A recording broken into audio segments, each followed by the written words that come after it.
Hello നമസ്കാരം. നാളത്തെ എപ്പിസോഡിൻ്റെ story ആയിട്ടോ പറയാൻ പോകുന്നത് നമ്മുടെ മഴത്തോര് മുമ്പിൽ നാളത്തെ എപ്പിസോഡിൻ്റെ ഒരു കിടിലൻ സ്റ്റോറിയാണ്. അപ്പോൾ എല്ലാവരും സ്റ്റോറി മുഴുവനായിട്ട് കേൾക്കുക, സപ്പോർട്ട് ചെയ്യുക.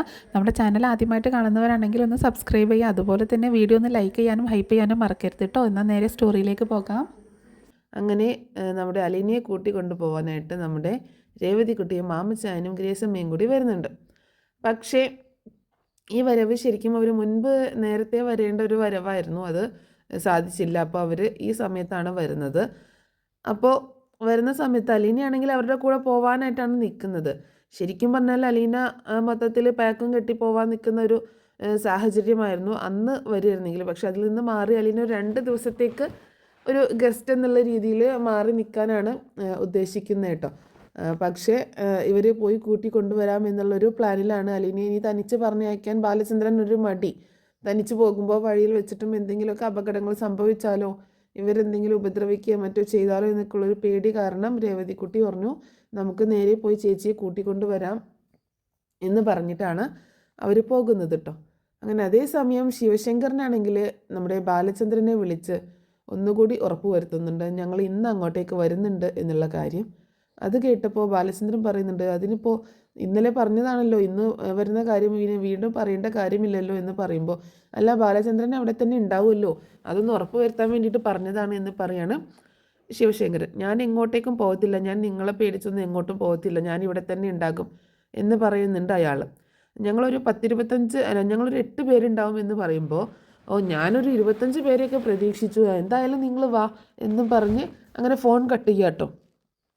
അതിനുശേഷം ബാലചന്ദ്രൻ തൻ്റെ ഷെൽഫിൽ നിന്ന് ഡ്രോയറിൽ നിന്ന് തൻ്റെ തോക്കെടുത്ത് നോക്കുന്നുണ്ട്. വരട്ടെ, എല്ലാവരും ഇങ്ങോട്ടേക്ക് വരട്ടെ, എനിക്കറിയാം എന്താ വേണ്ടതെന്ന് എനിക്കറിയാം എന്നൊക്കെ പറഞ്ഞിങ്ങനെ സംസാരിച്ച് നിൽക്കുകയാണ് ബാലചന്ദ്രൻ. ആ സമയത്ത് അലീന അങ്ങോട്ടേക്ക് വരുന്നുണ്ട്. അലീന വരുന്ന സമയത്ത് അലീന പറയുന്നുണ്ട്, രേവതിക്കുട്ടിയും മാമച്ചായനും ഗ്രേസ്മാൻറ്റിയും കൂടി വരുന്നുണ്ട് എന്നെ കൂട്ടിക്കൊണ്ടു പോകാൻ. അച്ഛൻ പറഞ്ഞില്ലേ തനിച്ച് പോകാനൊരു പേടിയൊക്കെ പറഞ്ഞത് കാരണം അവർ എന്നെ വിളിക്കാനായിട്ട് വരികയാണ് എന്ന് പറയുമ്പോൾ അതേതായാലും നന്നായി എന്ന് പറയാണ് ബാലചന്ദ്രൻ കേട്ടോ. ആ സമയത്തൊക്കെ എന്നാലും ഒരു മടി പറയുന്നുണ്ട്, നീ പോണോ, നീ ഇവിടെ ഉണ്ടാവുന്നതല്ലേ നല്ലത് എന്ന് ചോദിക്കുമ്പോൾ, വേണ്ട അച്ഛൻ ഞാൻ പോയേക്കാം, 2 ദിവസം കഴിഞ്ഞിട്ട് ഞാൻ ഇങ്ങോട്ടേക്ക് വരാലോ എന്ന് പറയുന്നുണ്ട്. ശരി, നിൻ്റെ ഇഷ്ടം പോലെ ആവട്ടെ എന്ന് പറയുന്നുണ്ട് കേട്ടോ. പിന്നീട് കാണിക്കുന്നത് താഴെ കൃഷ്ണമോള് റെഡിയായിട്ട് സ്കൂളിലൊക്കെ പോകാനായിട്ട് നിൽക്കുകയാണ്. പക്ഷേ ബബിതയും രോഹിത്തും സ്കൂളിൽ പോകണില്ല. കൃഷ്ണയ്ക്ക് നല്ല വിശ്വാസമുണ്ട് അലീന ഒരിക്കലും ഇവിടെ നിന്ന് പോകത്തില്ല, അച്ഛൻ അലീനയെ പറഞ്ഞയക്കില്ല എന്നുള്ളൊരു വിശ്വാസം ഉള്ളിലുള്ളത് കൊണ്ട് തന്നെ കൃഷ്ണയ്ക്ക് എന്ത് സംഭവിക്കും എന്നുള്ളൊരു പേടിയൊന്നുമില്ല കേട്ടോ. പക്ഷേ ബബിതയും രോഹിത്തും സ്കൂളിലൊന്നും പോകുന്നില്ല. ആ സമയത്ത് ബബിത പറയുന്നുണ്ടെന്ന്, സ്കൂളിൽ പോവാതിരുന്നാൽ ഇവിടുത്തെ അംഗങ്ങളൊക്കെ കാണാം, ഇവിടെ ഇരുന്ന് കാണാം എന്നൊക്കെ പറയുമ്പോൾ, നിങ്ങളേതായാലും ഫോണിലൊന്ന് പിടിച്ചാൽ മതി, ഞാൻ വരുമ്പോൾ കാണിച്ചു തന്നാൽ മതി എന്നൊക്കെ പറയണേ. അഹങ്കാരി, അച്ഛൻ്റെ അതേ മോളാണ്, അച്ഛൻ്റെ അതേ സ്വഭാവമാണെന്നൊക്കെ പറഞ്ഞ് വൈജയന്തി ഇങ്ങനെ ദേഷ്യപ്പെടുമ്പോൾ, അമ്മയുടെ മോളും ഇവിടെ തന്നെ ഉണ്ടല്ലോ എന്നിങ്ങനെ അലീനയെ നോക്കിക്കൊണ്ട് പറയാം കേട്ടോ. അപ്പോൾ ബബിതയാണ് വൈജയന്തി ഉദ്ദേശിക്കുന്നത്. അപ്പോൾ പക്ഷേ കൃഷ്ണ പറയുന്നത് അലീനയെ കുറിച്ചിട്ടാണ്. ആ സമയത്ത് അലീന കൃഷ്ണയെ ഒന്നിങ്ങനെ നോക്കുമ്പോൾ അലീനയോട് കൃഷ്ണ പറയുന്നുണ്ട്, ചേച്ചി ഞാൻ സ്കൂളിൽ പോവുകയാണ്, ചേച്ചി ടെൻഷൻ ആവുമൊന്നും വേണ്ട, ആരൊക്കെ വന്നു കഴിഞ്ഞാലും ഇവിടെ ഒരു ചുക്കും സംഭവിക്കാൻ പോണില്ല എന്ന് പറയുന്നുണ്ട്. അന്നേരം കൃഷ്ണ പറയുന്നതാണ്, അങ്ങനെ പറഞ്ഞിട്ട് കൃഷ്ണ സ്കൂളിലേക്ക് പോവുകയാണ്. കൃഷ്ണ പോയതിന് ശേഷം വൈജയന്തി അലീനയോട് പറയുന്നുണ്ട്, കെട്ടിയൊക്കെ റെഡിയാക്കി എടുത്ത് വെച്ചോ, ഇനി ഇവിടെ നിനക്ക് നിൽക്കാൻ പറ്റത്തില്ല, നിന്നെ ഇവിടെ നിന്ന് പറഞ്ഞയക്കാനാണ് പോകുന്നത്, ഇനി നീ എന്തൊക്കെ അടവ് നടത്തിയിട്ട് ഒരു കാര്യമില്ല, കൃഷ്ണ പറയുന്നത് കേട്ടൊന്നും നീ സന്തോഷിക്കാൻ നിൽക്കേണ്ട ആവശ്യമില്ല, നിന്നെ ഇന്ന് ഇവിടെ നിന്ന് തുരത്തുക തന്നെ ചെയ്യുമെന്ന് പറയുന്നുണ്ട് വൈജയന്തി. അങ്ങനെ അലീന അതൊന്നും ശ്രദ്ധിക്കാതെ പിന്നെ തൻ്റെ ജോലികളൊക്കെ ചെയ്തുകൊണ്ടിരിക്കുകയാണ്. അടുക്കളയിൽ പോയിട്ട് തൻ്റെ ജോലികളൊക്കെ ഇങ്ങനെ ചെയ്യാട്ടോ. അങ്ങനെ ആ സമയത്താണ് നമ്മുടെ രേവതിക്കുട്ടിയും ഗ്രേസമ്മയും മാമച്ചായനും കൂടി വരുന്നത്. അങ്ങനെ അവർ വന്ന് കോളിംഗ് ബെല്ല് അടിക്കുന്ന സമയത്ത് അലീനയാണ് വന്ന് വാതിൽ ഉറക്കുന്നത്. അപ്പോൾ ഇവരെ കണ്ട സമയത്ത് ഭയങ്കര സന്തോഷം തോന്നുകയാണ്. അലീനയും രേവതിക്കുട്ടിയും തമ്മിൽ കെട്ടിപ്പിടിക്കുന്നുണ്ട്. മാമച്ചായനെയും ഗ്രേസമ്മയൊക്കെ ഭയങ്കര സന്തോഷത്തോട് കൂടിയിട്ട് വീട്ടിലേക്ക് തന്നെ ക്ഷണിക്കുകയാണ് കേട്ടോ. അപ്പം ഇതാരാപ്പം എന്നുള്ള രീതിയിൽ വൈജയന്തി വന്ന് നോക്കുന്നുണ്ട്. അപ്പോൾ അലീന അവരോട് പരിചയപ്പെടുത്തുന്നുണ്ട്, ഇത് ആണ് എൻ്റെ അനിയത്തി രേവതിക്കുട്ടി, ഇവരുടെ വീട്ടിലാണ് ഇവൾ നിൽക്കുന്നത്, ഈ ഗ്രേസമാൻറ്റിയുടെ മാമച്ചായൻ്റെ വീട്ടിലാണ് നിൽക്കുന്നത് എന്നൊക്കെ പറഞ്ഞ് പരിചയപ്പെടുത്തുന്നുണ്ട് കേട്ടോ. അപ്പോൾ വൈജയന്തിയുടെ ആ രൂപവും സംസാരവും ഒക്കെ കണ്ടിട്ട് രേവതിക്കുട്ടി പറയുന്നുണ്ട്, ചേച്ചിയുടെ അതേ രൂപം, അതേ സംസാരം, അതേ സ്വരം, എന്താ രണ്ടു പേരും ഒരുപോലെയാണല്ലോ എന്നൊക്കെ ഇങ്ങനെ മുഖത്ത് നോക്കി തന്നെ പറയാട്ടോ. അപ്പോൾ ഗ്രേസമ്മയും മാമച്ചാനും ഇങ്ങനെ ഉള്ളിൽ ഇങ്ങനെ ചിരിക്കുകയാണ്. കാരണം അവർക്കറിയാം എന്താ സത്യം എന്നൊക്കെ ഉള്ളത് അറിയാവുന്നത് കൊണ്ട്. അലീനയ്ക്കാണെങ്കിൽ ഭയങ്കര ടെൻഷൻ, ഇവളിത് എന്തൊക്കെയാണ് പറയണത്, ഇനി എന്തെങ്കിലുമൊക്കെ വായിൽ നിന്ന് വീഴോ എന്നുള്ളൊരു പേടിയിലാട്ടോ. അപ്പോൾ രേവതിക്കുട്ടിയാണെങ്കിൽ വൈജയയെ തന്നെ നോക്കി നിൽക്കണം. ആദ്യമായിട്ടാണ് രേവതിക്കുട്ടി വൈജയന്തിയെ കാണുന്നത്. അപ്പോൾ അതിൻ്റെ ഒരു ഇതിലിങ്ങനെ ഓരോന്ന് പറഞ്ഞുകൊണ്ടിരിക്കുകയാണ്. അപ്പോൾ അലീന പറയുന്നുണ്ട്, നീ ഇങ്ങോട്ടേക്ക് വന്നേ എന്ന് പറയുമ്പോൾ, നിൽക്ക് ചേച്ചി, ചേച്ചിയുടെ അമ്മയെ ഞാനൊന്ന് കാണട്ടെ എന്ന് പറയാട്ടോ. അത് കേട്ടതും അലീന ആകെ ഷോക്കാവും കേട്ടോ. വൈജയന്തി എന്ത് ദേഷ്യം വന്നിട്ട്, എന്ത് ചേച്ചിയുടെ അമ്മയോ, ഇവളുടെ അമ്മയോ, ഇവളുടെ അമ്മയാണോ ഞാൻ എന്നൊക്കെ ചോദിച്ച് ദേഷ്യപ്പെട്ടുകൊണ്ടിരിക്കുക. പിന്നെ അങ്ങനെയല്ലോ ചേച്ചി എന്നോട് പറഞ്ഞത്, ഇവിടുത്തെ സാറ് അച്ഛനാണെന്നും മാഡം അമ്മയാണെന്നും ഒക്കെയാണല്ലോ പറഞ്ഞത് എന്ന് പറയുമ്പോൾ വൈജയന്തി ഭയങ്കര ദേഷ്യപ്പെട്ട് സംസാരിക്കുക കേട്ടോ. ഇവളെയൊക്കെ മകളായി അംഗീകരിക്കാൻ എൻ്റെ പട്ടി വരും, ഇവളുടെ അമ്മയാവാനൊന്നും എന്നെക്കൊണ്ട് പറ്റത്തില്ല. ഏതോ ഒരുത്തി തെരുവിൽ പിഴച്ച് പെറ്റിട്ട് ഉപേക്ഷിച്ച് പോയിട്ട് അമ്മയും മകളും കളിക്കാൻ വന്നേക്കുന്നു. അവൾ ഒരു സെർവൻ്റായിട്ട് വന്നിട്ട് അവളിപ്പോൾ മകളായി ഇവിടെ വിലസാണ്. നിർത്തുന്നുണ്ട് ഞാൻ ഇന്നത്തോട് കൂടിയിട്ട്, ഇവളുടെ എല്ലാ അടവും ഇന്നത്തോട് കൂടിയിട്ട് നിർത്തുന്നുണ്ട്. അതൊന്നും വേണ്ടാന്നുണ്ടെങ്കിൽ പെട്ടെന്ന് കൂട്ടിക്കൊണ്ട് പോകാൻ നോക്ക് എന്നൊക്കെ പറയണം. അപ്പോഴാണ് ശരിക്കും രേവതിക്കുട്ടിക്ക് ഒരു സ്ഥലകാല ബോധം വരുന്നത് കേട്ടോ. രേവതിക്കുട്ടി പറയുന്നുണ്ട്, ചേച്ചിയെ കൂട്ടി കൊണ്ടുപോകാൻ തന്നെയാണ് ഞങ്ങൾ വന്നത് എന്ന് പറയണം. എത്ര പറഞ്ഞാലും കേൾക്കത്തില്ല. എന്നോ പറയുന്നതാണ് വീട്ടിൽ നിന്ന് ഇറങ്ങിപ്പോയി എന്നുള്ളത്. ഇന്നെങ്കിലും ഒന്ന് പോയി തന്നാൽ അത്രയും സന്തോഷമായേനെ എന്നിങ്ങനെ പറയാണ് അലീനയും നോക്കിക്കൊണ്ട് വൈജയന്തി. അപ്പോൾ ഗ്രേസമ്മ പറയുന്നുണ്ട്, അതിന് ഒരു വീട്ടിൽ ഇവൾ നിങ്ങൾക്ക് എന്ത് ബുദ്ധിമുട്ടാണ് ഇവിടെ ഉണ്ടാക്കിയത് എന്ന് ചോദിക്കുമ്പോൾ, നിങ്ങൾ എല്ലാവരെയും നല്ല രീതിയിൽ നോക്കിയില്ലേ, ഭക്ഷണം ഉണ്ടാക്കി തന്നില്ലേ, വീട് നോക്കിയില്ലേ, മക്കളുടെ കാര്യങ്ങൾ നോക്കിയില്ലേ, നിങ്ങളെ അമ്മയ്ക്ക് ഇത്രയും അസുഖമൊക്കെ മാറ്റി തന്നത് ഇവളല്ലേ എന്നൊക്കെ പറയുമ്പോൾ, വേറെ എന്ത് കുറ്റമാണ് നിങ്ങൾ ഇവളിൽ കണ്ടത് എന്നൊക്കെ ചോദിക്കുകയാണ്. എനിക്കിഷ്ടമല്ല, അത് തന്നെ എനിക്കിഷ്ടമല്ല എന്ന് മാത്രം പറയാണ് വൈജയന്തി. അതൊരു കുറ്റമല്ലല്ലോ, അത് നിങ്ങളുടെ മനസ്സിൻ്റെ കാഴ്ചപ്പാടല്ലേ, നിങ്ങളുടെ കണ്ണിൻ്റെ കുഴപ്പമില്ലേ, അത് എന്തോ ആയിക്കോട്ടെ, എൻ്റെ വീട്ടിലല്ലേ, എൻ്റെ വീട്ടിൽ ആര് നിൽക്കണ്ടെന്ന് തീരുമാനിക്കുന്നത് ഞാനല്ലേ എന്ന് ചോദിക്കുമ്പോൾ മാമച്ചായൻ പറയുന്നുണ്ട്, ഇത് മിസ്റ്റർ ബാലചന്ദ്രൻ്റെ വീടല്ലേ, അയാളല്ലേ ഹൗസ് ഓണർ എന്ന് ചോദിക്കുമ്പോൾ, ഹൗസ് ഓണർ അയാളൊക്കെ ആയിരിക്കും, പക്ഷേ വീട്ടിലെ കാര്യങ്ങളൊക്കെ തീരുമാനിക്കുന്നത് ഞാനാണ് എന്ന് പറയട്ടോ. അത് എവിടുത്തെ രീതിയാണ്? ഏതൊരു വീട്ടിലും വീട്ടുടമസ്ഥനാണ് കാര്യങ്ങളൊക്കെ തീരുമാനിക്കുകയും പറയുകയും ചെയ്യുന്നത്. അതെല്ലാവരും അംഗീകരിക്കുകയും അനുസരിക്കുകയും ചെയ്യും. ഇവിടെ മാത്രം എന്താ നേരെ തിരിച്ച് സ്ത്രീഭരണമാണല്ലോ ഇവിടെ എന്നിങ്ങനെ പറയാണ് മാമച്ചായൻ ഇങ്ങനെയൊക്കെ സംസാരിക്കുമ്പോൾ ഗ്രേസമ്മയും വളരെ അതിശയത്തോട് കൂട്ടിയിട്ട് നോക്കുകയാണ്. അപ്പോൾ അതൊന്നും വൈജയന്തിക്ക് ഇഷ്ടപ്പെടുന്നില്ല കേട്ടോ. അപ്പോൾ അലീന പറയുന്നുണ്ട്, അങ്കിൾ ആൻറ്റി നീ വാ നമുക്ക് സാറിനെ കാണാം, അച്ഛനെ കാണാം എന്ന് പറഞ്ഞ് കൂട്ടിക്കൊണ്ടുപോകും. ഒരു അച്ഛൻ വന്നേക്കുന്നു എന്ന് പറഞ്ഞിട്ട് വൈജയന്തി ദേഷ്യപ്പെടുന്നുണ്ട് കേട്ടോ. അങ്ങനെ മുകളിലേക്ക് ഗ്രേസമ്മയും മാമച്ചായനും രേവതിക്കുട്ടിയും കൂടി ചെല്ലുന്നുണ്ട്. ആ ചെല്ലുന്ന സമയത്ത് ഇവരോട് ഇങ്ങനെ സംസാരിക്കുകയൊക്കെ ചെയ്യുന്നുണ്ട് കേട്ടോ. അങ്ങനെ പോകുന്ന കാര്യം അതുപോലെ അസുഖത്തിൻ്റെ കാര്യമൊക്കെ സംസാരിക്കുകയും ഒക്കെ ചെയ്യുന്നുണ്ട്. അപ്പോൾ രേവതിക്കുട്ടിയെ പ്രത്യേകം പരിചയപ്പെടുന്നുണ്ട് കേട്ടോ ബാലചന്ദ്രൻ. ഇതാണല്ലേ രേവതിക്കുട്ടി, ഇവളാണല്ലേ എല്ലാത്തിൻ്റെയും കാരണക്കാരി എന്നൊക്കെ പറയുമ്പോൾ രേവതിക്കുട്ടി ആണെങ്കിൽ ഒന്നും മനസ്സിലാവാത്ത മാതിരി ഇങ്ങനെ നിൽക്കുകയാണ്. എന്താ ചേച്ചി സാർ അങ്ങനെ പറഞ്ഞതെന്ന് ചോദിക്കുമ്പോൾ, ചുമ്മാ വെറുതെ ഞാൻ പിന്നെ പറയാമെന്ന് പറയുന്നുണ്ട് കേട്ടോ. എനിക്കറിയാം, ഇവള് ചെറിയ ആളൊന്നുമല്ല, ഈ ചെറിയ ആളായിട്ട് ഇങ്ങനെ ഇരിക്കുന്നേ ഉള്ളൂ, ഇവളുടെ വായിൽ വരുന്ന വർത്താനമൊക്കെ എനിക്കറിയാം എന്നൊക്കെ പറയണേ ബാലചന്ദ്രൻ. അത് ശരിയാവും ബാലചന്ദ്രൻ നിങ്ങൾ പറഞ്ഞത്, ഇവള് ഇങ്ങനെ ഇരിക്കുന്നേന്നോ, ഞങ്ങളൊക്കെ അവിടെ കിടന്ന് ഭരിക്കുകയാണ് ഇവള് ചെയ്യുന്നത്, നിലം തൊടിക്കത്തില്ല ഞങ്ങളെ.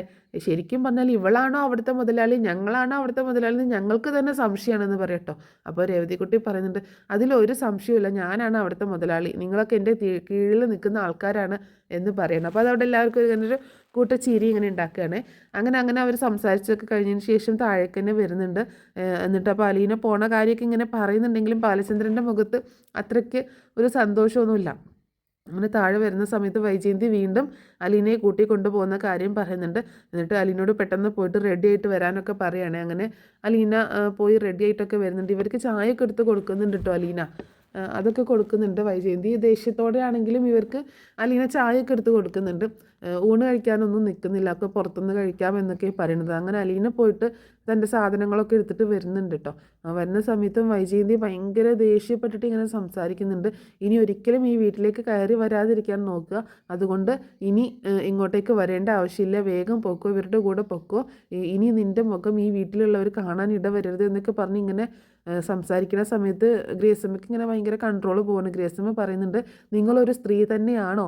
നിങ്ങളുടെ ജീവിതത്തിൽ എന്തൊക്കെ കാര്യങ്ങൾ സംഭവിച്ചിട്ടുണ്ടാകും, അതൊക്കെ മറച്ചു വെച്ചുകൊണ്ടാണോ, അതൊക്കെ മറന്നുകൊണ്ടാണോ നിങ്ങൾ ഈ സംസാരിക്കുന്നത്? ഒരു പാവം പെൺകുട്ടിയോട് അവളുടെ കാരണമല്ലാതെ ഈ ഭൂമിയിലേക്ക് ജനിച്ചു വീണു, അങ്ങനെ ജനിച്ചു വീണതിന് അവളാണോ കാരണക്കാരി? അവളെ ജനിപ്പിച്ച നിങ്ങളെപ്പോലുള്ള ഒരു സ്ത്രീയല്ലേ എന്ന് പറയുമ്പോൾ വൈജയന്തി ആകെ ഷോക്കാവുന്നുണ്ട് കേട്ടോ. ഇവരെന്തൊക്കെയാണ് പറയണത് എന്നുള്ള രീതിയിൽ ഇങ്ങനെ ആകെ ഷോക്കായിട്ട് നിൽക്കുമ്പോൾ ഇങ്ങനെ ഗ്രേസമ്മയാണെങ്കിൽ ഭയങ്കരമായിട്ട് ദേഷ്യത്തിൽ തന്നെ സംസാരിക്കുകയാണ്. നിങ്ങളെപ്പോലെ ഒരു സ്ത്രീയല്ലേ അവളെയും പ്രസവിച്ചത്, ആ പ്രസവിച്ച് അവൾ ജനിച്ചു വീണതിന് ഇവളെന്ത് തെറ്റ് ചെയ്തു? ആ ഒരു പേരും പറഞ്ഞ് നിങ്ങളിങ്ങനെ പഴി ചാരാനായിട്ട് നമ്മളുടെ ജീവിതത്തിലൊക്കെ എന്തൊക്കെ സംഭവിച്ചിട്ടുണ്ടെന്നുള്ളത് പുറകിലോട്ട് തിരിഞ്ഞു നോക്കുമ്പോൾ മാത്രമേ ഓർമ്മ വരുള്ളൂ. ഒരാൾ അങ്ങനെ നമ്മളൊരു തെറ്റ് ചെയ്തിട്ടുണ്ടെങ്കിലാണ് എല്ലാ തെറ്റും മറ്റുള്ളവരും ചെയ്യും എന്നുള്ളൊരു ചിന്ത നമ്മളിൽ ഉണ്ടാവുക. അതുപോലെ ഒരു ചിന്തയും പ്രവൃത്തിയാണ് നിങ്ങളിലുള്ളത് എന്നൊക്കെ പറയുമ്പോൾ വൈജയന്തി ഇങ്ങോട്ട് ഷോക്കായിട്ട് നിൽക്കട്ടെ, ഇവരെന്തൊക്കെ പറയണേന്ന് ഓർത്തിട്ട്. എന്നിട്ട് ഗ്രേസമ്മയ്ക്കാണെങ്കിൽ പറഞ്ഞിട്ടും തീർന്നില്ല. അലീന പറയുന്നുണ്ട്, മതിയാ എനിക്ക് വാ നമുക്ക് പോകാം എന്നൊക്കെ പറയട്ടോ. അപ്പോൾ രേവതിക്കുട്ടി പറയുന്നുണ്ട്, ഇനിയൊന്നും പറയണ്ട ആൻറ്റി, ഇവരോടൊന്നും പറഞ്ഞിട്ട് കാര്യമില്ല, ഇതൊന്നും മനുഷ്യ സ്ത്രീയല്ല, മനുഷ്യന്മാരോട് എങ്ങനെ പെരുമാറണമെന്നൊന്നും ഇവർക്ക് അറിയത്തില്ല എന്നൊക്കെ പറഞ്ഞ് വളരെ ദേഷ്യപ്പെട്ട് തന്നെയാണ് സംസാരിക്കുന്നത്. അപ്പോൾ അലീന പറയുന്നുണ്ട്, എന്നാൽ നമുക്ക് പോവാമെന്ന് പറയുന്ന സമയത്താണ് കോളിംഗ് ബെല്ല് അടിയുന്നത് കേട്ടോ. അപ്പോൾ അലീന ഇനി വീണ്ടും ബാലചന്ദ്രനോട് യാത്ര പറഞ്ഞിട്ട് വരാമെന്ന് പറഞ്ഞപ്പോൾ വൈദ്യു സമ്മതിച്ചിട്ടില്ല. ഇനി നീ യാത്ര പറയാൻ പോവണ്ട, അതുകൊണ്ട് നീ പോവേണ്ട ആവശ്യമില്ല എന്ന് തന്നെ പറയുന്നുണ്ടായിരുന്നു കേട്ടോ. അങ്ങനെ പോവാതിരുന്ന സമയത്താണ് കോളിംഗ് ബെല്ല് അടിക്കുന്നത്. അങ്ങനെ അലീന മുകളിലേക്ക് കയറി ചെല്ലുമ്പോൾ വേണ്ട നീ പോവണ്ടെന്ന് പറഞ്ഞിട്ട് വൈദ്യ തടയുന്നുണ്ട് കേട്ടോ. എന്തിനാണ് അവളെ തടയുന്നത്? അവൾ എന്തായാലും പോവാൻ തീരുമാനിച്ചതല്ലേ, അവൾ പോവില്ലേ? ബാലചന്ദ്രൻ അവളെ വിളിച്ചിട്ടുണ്ടെങ്കിൽ അവളൊന്ന് പോയി കണ്ട് യാത്ര പറഞ്ഞിട്ട് വന്നോട്ടെ എന്ന് അങ്ങനെ മാമച്ചായനും ഒക്കെ പറയണേ. അപ്പോൾ അങ്ങനെ അലീന മുകളിലേക്ക് കയറി പോകുന്നുണ്ട്. അങ്ങനെ മുകളിലേക്ക് കയറി ചെല്ലുന്ന സമയത്ത് ബാലചന്ദ്രനാണെങ്കിൽ ആകെ ടെൻഷനായിട്ട് നിൽക്കുക കേട്ടോ. എന്താ അച്ഛൻ വിളിച്ചതെന്ന് ചോദിക്കുമ്പോൾ നീ പോവാൻ തീരുമാനിച്ചോ ചോദിക്കുകയാണേ. അതെ അച്ഛൻ ഞാൻ പോവാം, അതല്ലേ നല്ലത്, ഞാൻ എന്നിട്ട് 2 ദിവസം കഴിഞ്ഞിട്ട് വരാമെന്ന് പറയുമ്പോൾ വേണ്ട നീ പോവണ്ട, നീ പോയാൽ ശരിയാവത്തില്ല എന്ന് പറയണേ. അതെന്താ അച്ഛൻ ചോദിക്കുമ്പോൾ ഇപ്പോൾ നീ പോവണ്ട, നീ പോയി കഴിഞ്ഞാൽ ശരിയാവത്തില്ല, അവർ മാമച്ചൻ്റെ വീടൊക്കെ കണ്ടുപിടിച്ച് അങ്ങോട്ടേക്ക് വന്നിട്ട് നിന്നെ ഉപദ്രവിച്ച് കഴിഞ്ഞാൽ എനിക്കൊന്നും ചെയ്യാൻ പറ്റത്തില്ല, ഇവിടെയാണെങ്കിൽ എനിക്ക് നിന്നെ സംരക്ഷിക്കാൻ പറ്റും, അതുകൊണ്ട് നീ പോവേണ്ട, പിന്നീട് ഒരിക്കലും നിനക്ക് പോകാം, അവർ തിരിച്ചു പോയിക്കോട്ടെ എന്ന് പറയാട്ടോ. അപ്പോൾ അത് കേട്ടപ്പോൾ അലീനയ്ക്ക് ആകെ ഒരു വിഷമാവുന്നുണ്ട്. അച്ഛാ ഞാൻ അവരോട് എല്ലാം പറഞ്ഞു, അവരെന്നെ വിളിക്കാൻ വന്നിട്ട് ഇനിയിപ്പോൾ അവരെ മടക്കുന്നത് ശരിയാണോ എന്ന് ചോദിക്കുമ്പോൾ അവരെ ഇങ്ങോട്ടേക്ക് വിളിക്കും, ഞാൻ പറയാം അവരോട്, ഞാൻ സംസാരിക്കാം അവരോട് എന്ന് പറയണം. അങ്ങനെ അലീന മാമച്ചാനെയും രേവതികുട്ടിയെയും ഗ്രേസമ്മയും വിളിക്കുന്നുണ്ട് കേട്ടോ. അപ്പോൾ ബാലചന്ദ്രൻ പറയുന്നുണ്ട്, നിങ്ങൾ ഒരുപാട് ബുദ്ധിമുട്ടി ഇവിടെ വന്നതിൽ എനിക്ക് വിഷമമുണ്ട്, അലീനയെ തൽക്കാലം ഞാൻ പറഞ്ഞയക്കുന്നില്ല, എനിക്ക് പേടിയാണ് അലീനയെ പറഞ്ഞയക്കാൻ. നിങ്ങളുടെ വീട്ടിൽ വന്നിട്ട് അവരെന്തെങ്കിലും കുഴപ്പമുണ്ടാക്കി കഴിഞ്ഞാൽ എനിക്കൊന്നും ചെയ്യാൻ പറ്റത്തില്ല എന്ന് പറയുമ്പോൾ അതിൽ ഞങ്ങളുടെ വീട് അവർക്ക് അറിയത്തില്ലല്ലോ, അവർ അങ്ങനെ വരാനൊന്നും പോകുന്നില്ല എന്ന് പറയുമ്പോൾ അതൊക്കെ എങ്ങനെയെങ്കിലും മണത്തറിഞ്ഞ് അവർ അങ്ങോട്ടേക്ക് വരും. അതുകൊണ്ട് ഇവിടെയാണ് അലീന എങ്കിൽ എനിക്ക് അലീനയെ സംരക്ഷിക്കാൻ പറ്റും, അതുകൊണ്ട് തൽക്കാലം നിങ്ങൾ തിരിച്ചു പോ, അലീനയെ ഞാൻ മറ്റൊരു ദിവസം ഞാൻ തന്നെ അങ്ങോട്ടേക്ക് കൊണ്ടുവന്ന് ആക്കിത്തരാം എന്നൊക്കെ പറയുന്നുണ്ട് കേട്ടോ. അപ്പോൾ മാമച്ചാനും ഗ്രേസമ്മയും മുഖത്തോട് മുഖം നോക്കണം. അപ്പോൾ രേവതിക്കുട്ടിക്ക് ആകെ വിഷമമാണ്. എന്നിട്ട് ബാലചന്ദ്രൻ രേവതിക്കുട്ടിയുടെ അടുത്ത് വന്നിട്ട് പറയുന്നുണ്ട്, മോള് വിഷമിക്കേണ്ട, ചേച്ചിയെ ഞാനൊരു ദിവസം അങ്ങോട്ടേക്ക് കൊണ്ടുവന്നാക്കി തരാം, എന്നിട്ട് നിങ്ങൾക്ക് 2 ദിവസം 3 ദിവസമൊക്കെ അവിടെ നിൽക്കാമല്ലോ, അത് കഴിഞ്ഞിട്ട് ചേച്ചിയെ വിട്ടാൽ മതി എന്നൊക്കെ പറയാണ്. അപ്പോൾ ബാലചന്ദ്രൻ അങ്ങനെ ഒരു പേടിയും ഇതൊക്കെ ഉണ്ടെങ്കിൽ തൽക്കാലം എന്നാൽ അലീന വരണ്ട, ഇവിടെ തന്നെ നിൽക്കട്ടെ എന്ന് മാമച്ചായനും പറയുമ്പോൾ ഗ്രേസമ്മയും അത് സമ്മതിക്കുക കേട്ടോ. ഗ്രേസമ്മ പറയുന്നുണ്ട്, ഞങ്ങൾക്കും ടെൻഷനാണ് അലീനയുടെ കാര്യം ആലോചിച്ച്, ഇവിടെ എന്തെങ്കിലുമൊക്കെ സംഭവിക്കും എന്നുള്ള പേടിയും ഞങ്ങൾക്കുണ്ട്, പക്ഷേ ബാലചന്ദ്രൻ ഇത്രയ്ക്കും സപ്പോർട്ടായിട്ട് അലീനയ്ക്ക് നിൽക്കുന്നത് കൊണ്ട് ഞങ്ങൾക്ക് ഭയങ്കര സന്തോഷമാണ്, അതുകൊണ്ട് എന്നാൽ തൽക്കാലം അലീന ഇവിടെ തന്നെ നിൽക്കട്ടെ, ഞങ്ങളുടെ കൂടെ വരണ്ട എന്ന് പറഞ്ഞിട്ട് മാമച്ചായനും ഗ്രേസമ്മയും രേവതിക്കുട്ടിയും കൊണ്ട് ഇറങ്ങുക കേട്ടോ. അപ്പോൾ അലീനയെ റൂമിൽ നിന്ന് ഇറങ്ങി വരുന്നുണ്ട്. അങ്ങനെ എല്ലാവരും കൂടി ഇറങ്ങി വരുന്ന സമയത്ത് താഴെ ഇവിടെ ഇങ്ങനെ കാത്തിക്കുകയാണ് വൈജയും മക്കളും കേട്ടോ. അപ്പം ഗ്രേസമ്മയും മാമച്ചായനും രേവതിക്കുട്ടിയും കൂടി അലീനയോട് യാത്ര പറയണം, എന്നാൽ ചേച്ചി ഞങ്ങൾ പോട്ടെ എന്നൊക്കെ പറയുമ്പോൾ ഞങ്ങൾ പോട്ടേന്ന്, അപ്പോൾ ഇവളെ കൊണ്ടുപോകുന്നില്ലേ ഇവളെ കൊണ്ടുപോകാനല്ലേ നിങ്ങൾ വന്നത് എന്ന് ചോദിക്കുമ്പോൾ ഇല്ല, ബാലചന്ദ്രൻ സമ്മതിക്കുന്നില്ല, അലീനയെ കൊണ്ടുപോകണ്ടെന്നാണ് ബാലചന്ദ്രൻ്റെ ഓർഡർ എന്ന് പറയട്ടോ. അത് എവിടുത്തെ ന്യായം? നിങ്ങൾ കൂട്ടിക്കൊണ്ടുപോകാൻ വന്നിരിക്കുന്നു, അവൾ വരാനും തയ്യാറായിട്ട് നിൽക്കുന്നു, പിന്നെ എന്താണ് ഇവിടെ സംഭവിക്കുന്നത് എനിക്കൊന്നും മനസ്സിലാവുന്നില്ല. നിങ്ങൾ മര്യാദയ്ക്ക് ഇവളെ കൊണ്ടുപോകാൻ നോക്കി എന്ന് പറയുമ്പോൾ ഞങ്ങൾക്ക് അതിനുള്ള അവകാശമില്ല, അവൾ അവളുടെ അച്ഛൻ്റെ കൂടെയാണ് നിൽക്കുന്നത്, അതുകൊണ്ട് അവളുടെ അച്ഛൻ പറയുന്നു അവളെ കൊണ്ടുപോകണ്ട എന്ന്, അതുകൊണ്ട് ഞങ്ങൾക്ക് കൊണ്ടുപോകാൻ പറ്റത്തില്ല എന്ന് പറയുമ്പോൾ മര്യാദയ്ക്ക് ഇവരുടെ കൂടെ ഇറങ്ങിപ്പൊക്കോ നീ, അല്ലാണ്ടെങ്കിൽ ഞാൻ അന്നത്തെ പോലെ പിടിച്ചെടുക്കും എന്നൊക്കെ പറഞ്ഞ് ദേഷ്യപ്പെടുമ്പോൾ മുകളിൽ ബാലചന്ദ്രൻ അവിടെ വന്ന് നിൽക്കുന്നുണ്ട് കേട്ടോ. അത് അങ്ങ് കൊല്ലപ്പള്ളിയിൽ പോയി ചെയ്താൽ മതി, ഇവിടെ വന്ന് ചെയ്യണ്ട, ഇവിടുത്തെ കാര്യങ്ങളൊക്കെ ഞാൻ തീരുമാനിക്കും എന്നൊക്കെ പറഞ്ഞ് ബാലചന്ദ്രൻ അങ്ങനെ ഷൗട്ട് ചെയ്ത് സംസാരിക്കുകയാണ്. അപ്പോൾ വൈജ കുറച്ച് എതിർത്ത് പറയാൻ നോക്കുന്നുണ്ടെങ്കിലും ബാലചന്ദ്രൻ വിട്ടുകൊടുക്കുന്നില്ല കേട്ടോ. അങ്ങനെ അലീനയെ കൂട്ടാതെ തന്നെ രേവതിക്കുട്ടിയും മാമച്ചാനും ഗ്രേസമ്മയും കൂടി തിരിച്ചു പോവാണ്. അലീനയും പുറത്തേക്ക് ഇറങ്ങി വരുന്നുണ്ട് കേട്ടോ. എന്നിട്ട് വന്നിട്ട് ഇങ്ങനെ അവരുടെ അടുത്ത് നിന്ന് സംസാരിക്കുമ്പോൾ രേവതിക്കുട്ടി പറയുന്നുണ്ട് ചേച്ചി കൂടി വരും എന്നുള്ള പ്രതീക്ഷയിലായിരുന്നു എന്ന് പറയുമ്പോൾ സാരല്ല മോളെ, അച്ഛൻ പറയുമ്പോൾ പിന്നെ ഞാൻ എന്താ ചെയ്യേണ്ടത് എന്നൊക്കെ പറയണം. അപ്പോൾ ഗ്രേസമ്മ പറയുന്നുണ്ട് ബാലചന്ദ്രൻ ഒരാൾ ഒറ്റയ്ക്ക് വിചാരിച്ചാൽ ബാക്കി എല്ലാവരും എതിരാണല്ലോ, നിനക്ക് ഇവിടെ സേഫായിട്ട് നിൽക്കാൻ പറ്റുമോ മോളെ എന്നിങ്ങനെ ചോദിക്കുമ്പോൾ എനിക്കറിയില്ല അങ്കിൾ, എന്താണെങ്കിലും നിന്നല്ലേ പറ്റൂ, അച്ഛൻ്റെ കൂടെ നിന്നേ പറ്റത്തുള്ളൂ എന്ന് പറയണേ. ഗ്രേസമ്മ പറയുന്നുണ്ട് എന്തെങ്കിലും ബുദ്ധിമുട്ട് തോന്നുന്ന പക്ഷേ ഉടനെ തന്നെ വിളിക്കണം, ഏത് രാത്രി ആയാലും കുഴപ്പമില്ല, ഞങ്ങൾ എത്ര നേരം വൈകിട്ടാണെങ്കിലും നീ വിളിച്ചോ, ഞങ്ങൾ വന്നോളാം, ഞങ്ങൾ വന്ന് നിന്നെ കൂട്ടിക്കൊണ്ട് പൊക്കോളാം, ദൂരത്തിൻ്റെ വിഷയമൊന്നും നീ നോക്കേണ്ട, നീ വിളിച്ചാൽ മതി, ഞങ്ങൾ വന്നോളാം എന്നൊക്കെ പറഞ്ഞ് അങ്ങനെ പിന്നീട് അവർ യാത്രയാവുകയാണ്. അപ്പോൾ ഇത്രയൊക്കെ കാര്യങ്ങളാട്ടോ നാളത്തെ എപ്പിസോഡിൽ സംഭവിക്കുന്നത്. അപ്പോൾ അതിന് ശേഷമാണ് നമ്മുടെ ആര് വരുന്നത്, നമ്മുടെ ശിവശങ്കരനും രാജീവൊക്കെ ഇങ്ങോട്ടേക്ക് വരുന്ന എപ്പിസോഡ് വരുന്നത്. അപ്പോൾ ഇത്രയൊക്കെ കാര്യങ്ങളാണ് നാളത്തെ എപ്പിസോഡിൽ സംഭവിക്കുന്നത് കേട്ടോ. അപ്പോൾ നെക്സ്റ്റ് ഒരു സ്റ്റോറിയുമായിട്ട് വീണ്ടും വരാം. Thanks for watching.